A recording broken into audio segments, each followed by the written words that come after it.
Hello everyone, welcome back to my YouTube channel. If you have not subscribed, my darling people, please do subscribe and smash the notification bell. Thank you and God bless you. My darling people, my correct people, this video today now about Ekya Queen.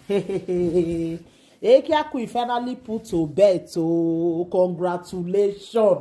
Hey, this lady, she do saga till the day when he born. Now wow, you strong, sha. Who strong pass you know this word? Hey, the way this lady take do saga, me myself, the thing, it shocked me. It shocked me even the fear say God. I never see person where they use belle, they do saga like this. So the thing even shocked me like I am so happy for you, my sister. Congratulations. I was so happy, like seriously. I am so happy for you. Congratulations, congratulations. Mona join me. Congratulate Ekya Queen.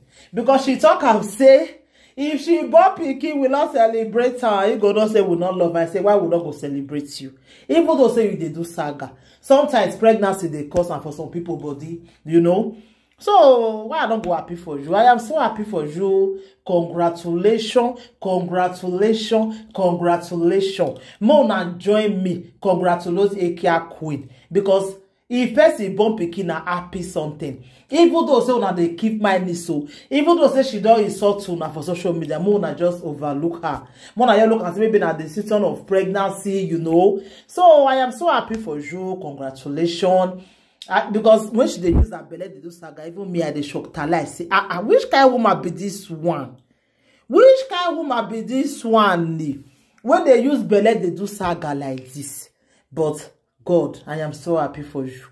I am so God will do now. Go do everybody you. You go do everybody where they look for picking you. I am so happy for you, my sister. I am so like I am overwhelmed. I am so happy. Mona congratulate. I not be only saga. Una go dey share at least this one a newborn baby. Una know our Ekya Queen, our Ashi where they read book. Na born so.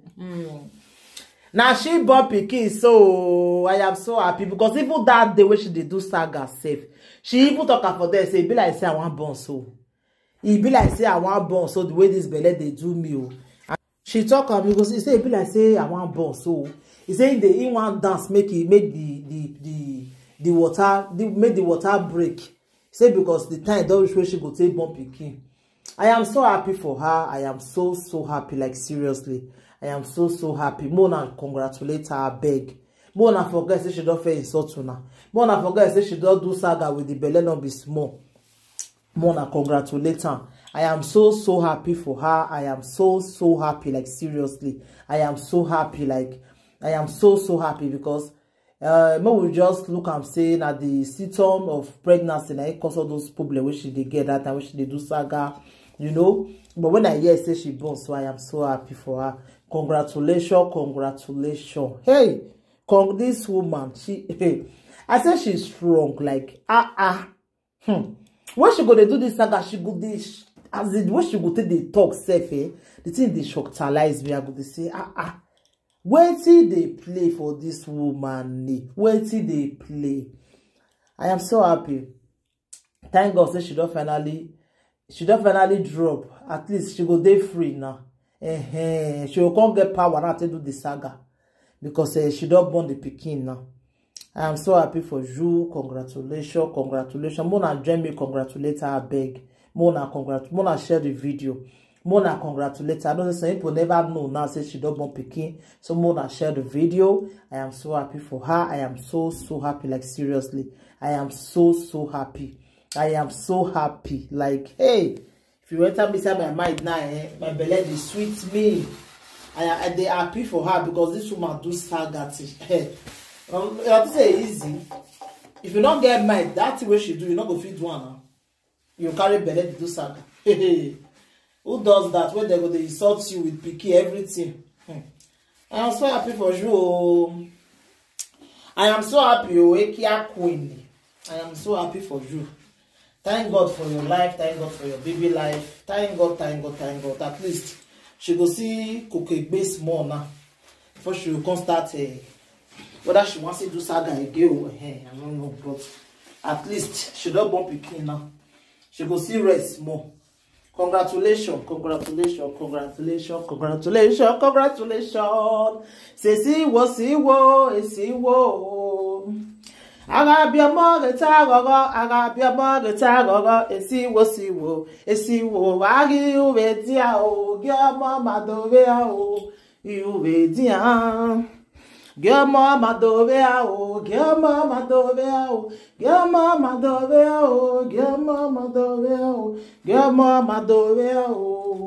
I am so happy for you, Ekya Queen. Ekya Queen, the troublemaker. Ekya Queen, the troublemaker. I am so happy for you. Like, the thing they make me laugh because this woman, she do saga like seriously. She do saga not be small. But thank God, say she don't finally born pikin. Thank God for her life. Like, hey! Congratulations, congratulations, congratulations. I am so happy for you. I am so happy for you, my sister. I am so happy. Hey, Ekya Queen. Finally, oh, it's about to go now. I am so happy for you. More than join me, congratulate. I don't know music when I want to sing again. I don't know music when I want to sing again. Oh, I am so happy for Ekya Queen. Ekya Queen. Finally. Saga Mama. Don't finally drop pikin. No, bona congratulate. Oh, my easy, not easy.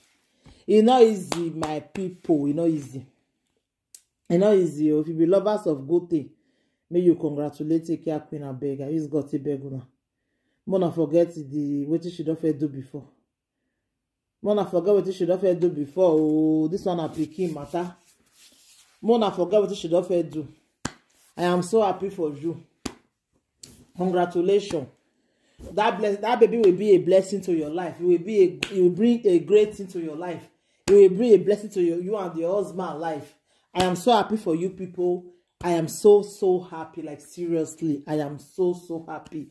Congratulations. Mona join me. Mona congratulate her. Mona share the video. Make una share the video. I beg my darling people. I am so happy for Ekya Queen. I am so happy for her. I am so happy. Congratulations, my sister. Congratulations. So, my people, I don't want to make the video too long. So, I'm going to share the video. Bye.